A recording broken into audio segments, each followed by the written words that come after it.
بمناسبة إجراء البطولة الولائية الثانية لرياضة التايكوندو فئة الأشبال والأواسط المؤهلة للبطولة الوطنية اللي راح تجرى الخميس الجاي إن شاء الله في مدينة البويرة.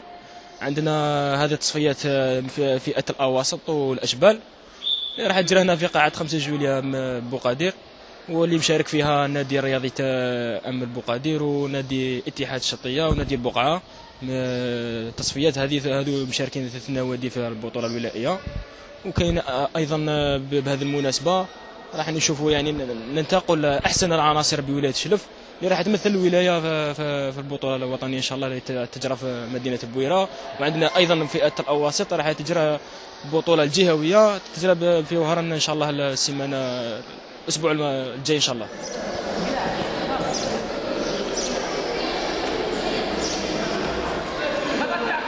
أنا بنطوي سياسة نقرأ في السنة الثانية متوسط نمارس رياضة التايكوندو، ونقول لجميع الزملاء تاعي ما يعطلوش ويمارسوا الرياضة، ولازم ينافسوا بالروح الرياضية كما يقولوا العقل السليم في الجسم السليم.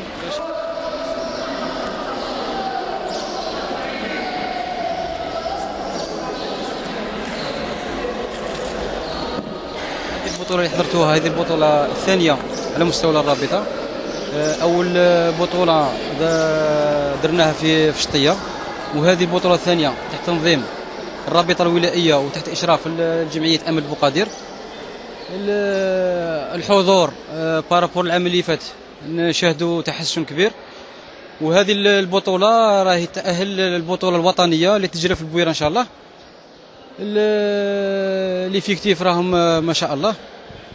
الحكام الحمد لله المرة اللي فاتت درنا حكام، استعنا بحكام من رابطة الجزائر. السنة درنا حكام من ولاية شلف، من ولاية شلف. السما الأمور راهي تحسن. نطلبوا من الشبيبة والرياضة وممثلين تاع الهيئات العمومية ينظروا بعين الاعتبار لهذه الرابطة اللي هي راهي فتية جديدة. بالنسبة لنا كمديرية قمنا بمساعدة هذه الرابطة فيما يتعلق بمساعدة مادية في إطار الصندوق الوطني لترقية مبادرة الشباب والممارسة الرياضية. وقمنا بمساعدة هذه النوادي، نادي الشطية ونادي بوقادير، بالإضافة إلى إعانة موجهة للرابطة الولائية للتايكوندو حتى نضمن لهم نسبة من المساعدة فيما يتعلق بتنظيم التظاهرات الرياضية على المستوى المحلي وخلال التنقلات تاعهم في المرحلة الجهوية والوطنية.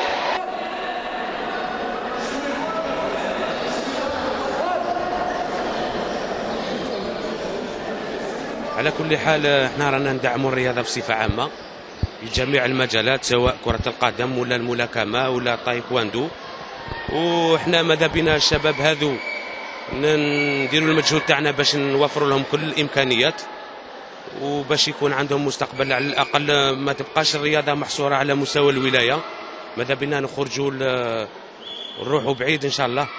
ورانا دائما في اتصال مع رؤساء الجمعيات ومع مسؤولين النوادي هذو، ونوصيهم باش كاش ما يخصهم ولا رانا في الخدمه ان شاء الله، ونتمنى لهم كل التوفيق.